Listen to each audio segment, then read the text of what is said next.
Afternoon. Okay. Good afternoon. Good afternoon.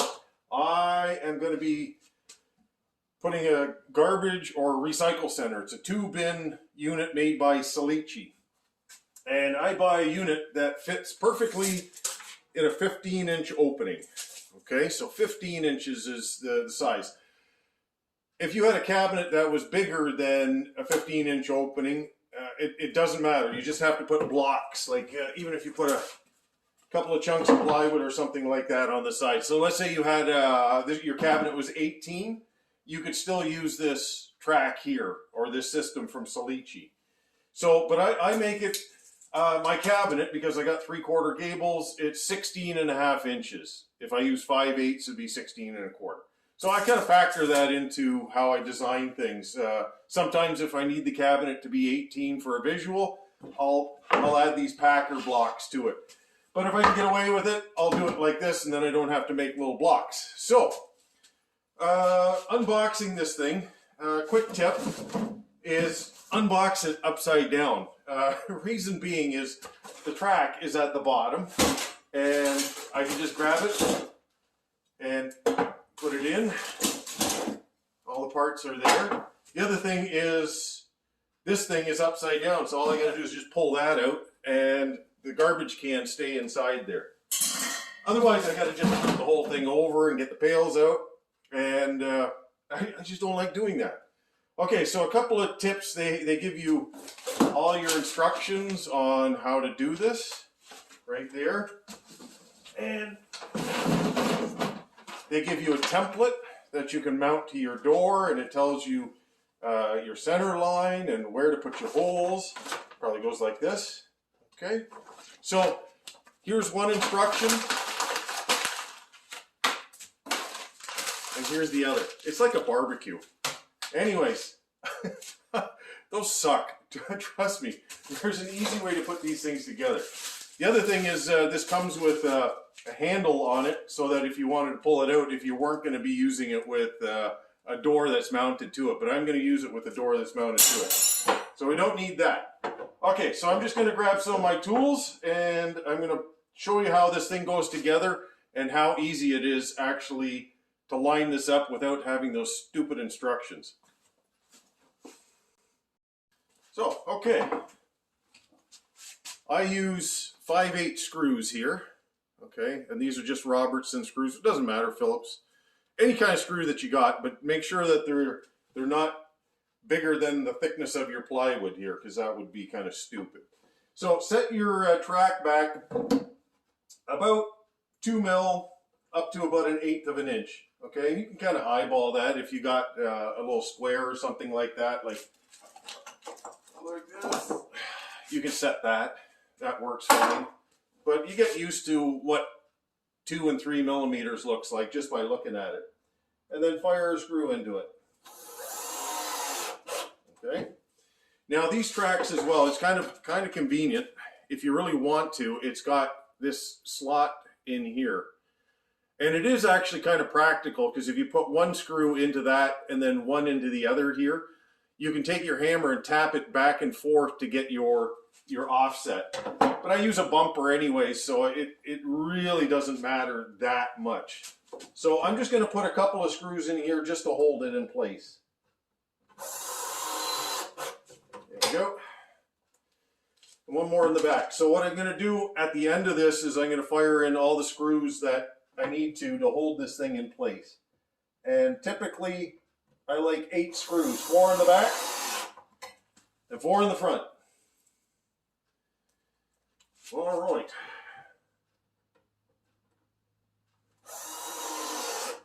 You don't want to waste a lot of time doing these things. Okay, so this unit has a little tab in the back, so that is always the back, right there. Okay. And it actually fits into that little tab in the back here. So when this thing slides in place, just kind of drop it in and click it down. There, and you can hear that kind of clicks in place. Now here's an important thing. I'm just going to quickly show you this right here. Okay, that tab, when you're all secured and you got everything in its right place, you push that in. And what that is all it is just a little keeper that keeps this thing from popping out. That's all it does. So when you're getting this set and prepped and everything like that, make sure it's all clicked in place. Push it into place so it feels good. And then you get these things right here. Okay, and this is what mounts to your door and mounts to the frame. Okay, so you just bury that as far down as you can, like so. Okay, and all I do is I just kind of eyeball it so it fits in between these two posts here. I just kind of look down it like this and make sure it's pretty close, because you're going to adjust it on the door anyways. Okay. Now here's something that's critical on this. It's got these 2 screws here and 2 screws here. And what they're designed to do is to raise and lower this door. You also have this adjustment here on this bracket as well. But what I do is I like to have just a little bit of this for adjustment. So I screw these in until I see it starting to rise, and I rise it up about 2 millimeters off of the surface of this metal bar here. So I just raise it up. Yeah, there. It's just starting to contact right there. Okay. If you don't do that, you could have a tendency for this thing to actually slip down on this, because if you look down, it's got this little this plastic part here, and if you don't bed this thing all the way down with pressure on the door, it'll tend to slide back down in that after you've made your final adjustment. So just get your screw and just tighten it up just enough. Okay. Same thing on the bottom. Push it down just till I feel it starting to move. There. And there. Okay. So now I know that this thing is resting on those metal screws and not that plastic part there. And now I can take a measurement. Okay. Grab yourself a piece of paper. Oh, this is my stuff I got to do today. Don't lose that. All right. And now I just take a measurement, and I want to go halfway in the distance of this adjustment screw. Okay. I want to be halfway in there, right there. Okay, so put that back down. Okay, and then halfway right here. And now I can take measurement. And that says 18 5/16. And if I want to double check, I just go to this side here. Yeah, and that looks good. And this says 3 13/16. Okay, so those are my 2 measurements. So I'm going to grab my door, and I'm going to start, I'll bring this thing out here and lay these things on it, and I'll mark the spots. And all I'm going to be able to do is just click this thing back on place, and theoretically I should be within about 1 or 2 mil of the bottom. And then all I have to do is just slide it in between. Okay, let me go grab my door. I want to transfer those 3 13/16 and 18 5/16. So 3 13, 18 5/16. Framing square.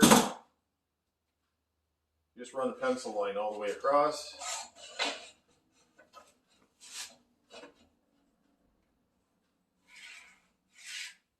Okay. So as you can see, there we go. So that's my bottom, right there. So then I take my bottom track and I put it on. Take my top, put it on. Now I want to get this distance approximately the same.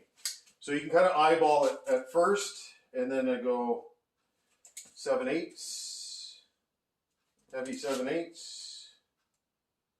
Okay, so that's where I want to be as far as that goes. Take 2 screws, and I'm putting it in that adjustment slot. Okay, and then I just eyeball it for midway, like that.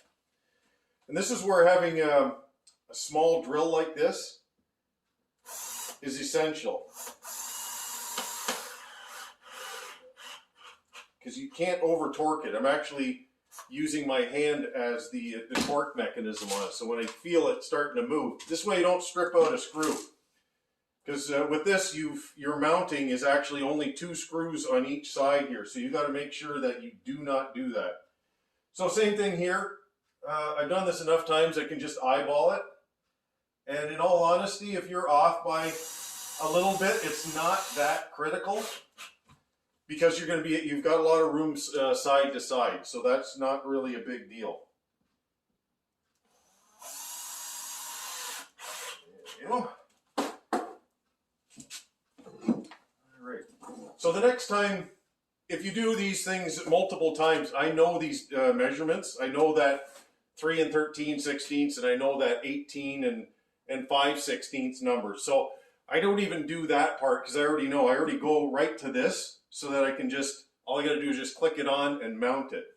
So, okay, so my bracket's in place. And I'm going to get my cabinet back up. Holy crap, that's heavy. It's heavier if it had more parts to it. Okay, so now all I'm going to do, click that thing in place. Okay. And just shift it over. Okay. There. So I'm just a little bit off bottom here, but now I can kind of gauge this. There. I like it. Now here's the thing. When you're done with that, okay, then you got to fire that screw in right here. Okay, and this one locks this whole thing into place. Okay, so I'll just put it in for now. I'll show you what I mean.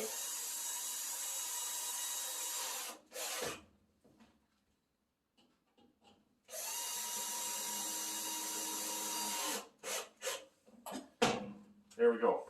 Okay. So take a look at that.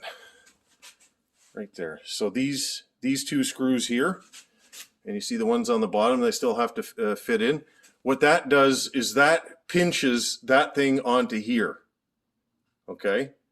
And then it doesn't move. And then once I've got that torqued down really good, when I know that my gap here is correct, then I just tighten these up just enough. And what it does is it pinches on the bar here, and this holds this thing from sliding around. And then all I got to do is fire in one larger screw into here, but do not go over 3/4 of an inch for your screw, or you will be screwed. So that's how you do that thing. You don't need those stupid instructions, and that should take 10 minutes to put together.